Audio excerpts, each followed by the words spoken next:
নমস্কার বন্ধুরা, সবাই কেমন আছো? আশা করছি সবাই ভালো আছো। আজকে চলে আসলাম আরেকটি রেসিপি নিয়ে। তো শীত চলে যাওয়ার সঙ্গে সঙ্গেই তো বসন্ত, আর বসন্ত পড়ার সঙ্গে সঙ্গে মানুষের অসুখ বিসুখ হয়ে থাকে। আর বসন্তকালে সজনে ফুল খাওয়া যে কতটা উপকারী তোমরা সবাই জানো। তো আজকে আমি বানাবো সজনে ফুলের একটি রেসিপি। তো দেখো, আমি এই যে সজনে ফুল নিয়েছি। কত সুন্দর সজনে ফুলগুলো। তো আমি এই যে সজনে ফুলগুলো এখন ধুয়ে পরিষ্কার করে নিব।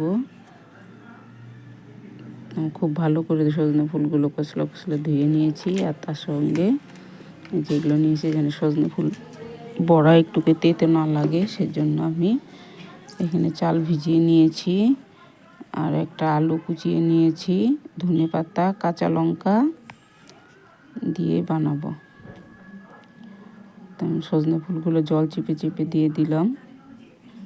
একটা আলু দিয়েছি যাতে তেতো ভাবটা না লাগে, বাচ্চারাও খুব ভালো করে খায়। আর এখানে যে চালটা বেটে নিয়েছিলাম, চালটা দিয়ে দিয়েছি যেন মুচমুচে হয়। আর একটু জোয়ান দিয়ে দিয়েছি হজমের জন্য, হলুদ, পরিমাণ মতো নুন। তোমরা চাইলে লঙ্কার গুঁড়িও দিতে পারো কালারের জন্য। আর সামান্য একটু চিনি দিয়েছি। এখন সবগুলো একসঙ্গে মেখে নেব। এর সঙ্গে পেঁয়াজ কুচিও দিতে পারো। তো আমি আজকে নিরামিষের জন্য পেঁয়াজ কুচি দিইনি।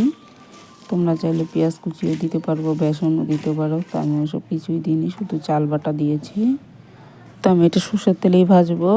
তো আমি এই যে সর্ষের তেল দিয়ে দিলাম, দিয়ে তেলটা গরম হয়েছে। আমি এখন এই যে বড়ার আকার করে নিয়ে ভেজে নেব,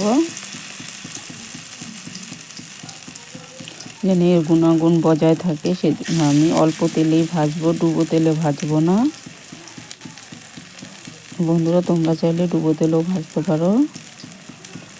তো আমি সবগুলো বড়া একবারেই দিয়ে দিয়েছি। তো আমি এগুলো এখন উল্টে পাল্টে করে লাল লাল করে ভেজে নেব। তো আমার একদিক হয়ে গেছে। তো বন্ধুরা, ভিডিওটি সম্পূর্ণ দেখো আর একটি লাইক করো। লাইক করতে এতক্ষণ বেশি করো কিসে কেন? আমি তো সবার ভিডিও দেখে লাইক কমেন্ট সব করে দিই, একটা লাইক কম আসে কেন? প্লিজ বন্ধুরা, ভিডিওটি দেখে লাইক করে দিও। আর নতুন বন্ধু হয়ে থাকলে অবশ্যই সাবস্ক্রাইব করে পাশে থেকো। আমি সবার পাশে থাকবো।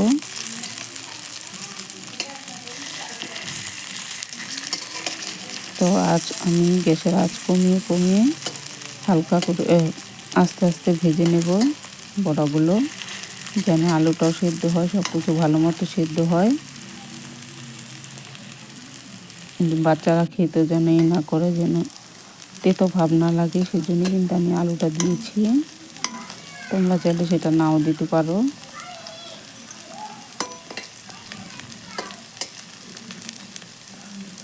তো আমি বড়াগুলো উল্টো পাল্টে খুব ভালো করে ভেজে নিচ্ছি। তো সবাই জানো যে বেশি তেল খাওয়া স্বাস্থ্যের পক্ষে ভালো না, সেই জন্য বাচ্চাদেরও তো বেশি তেল মশলা জাতীয় খাবার দেওয়া খুব ভালো না। সেই জন্য আমি এরকমভাবে অল্প তেলে একদম মশলা কম দিয়ে ভেজে নিয়েছি, যেন বাচ্চাদের কোনো ক্ষতি না হয় বা কিছু। তো আমি বড়াগুলো আমি উল্টে পাল্টে খুব ভালো করে ভেজে নিচ্ছি। তো আমার বড়া ভাজা হয়ে গেছে। তো এই দেখো বন্ধুরা, বড়াগুলো কত সুন্দর মুচমুচে ক্রিস্পি হয়েছে। তো তোমরা ওইভাবে একবার বানিয়ে খেয়ে দেখো, ভালো লাগবে ভীষণ। গরম ভাতের সঙ্গে বা সন্ধ্যের চায়ের সঙ্গেও ভালো লাগবে খেতে, শুধুও খেতে ভালো লাগবে। তো এতক্ষণ ভিডিওটি দেখার জন্য সবাইকে অসংখ্য ধন্যবাদ। সবাই ভালো থেকো, সুস্থ থেকো।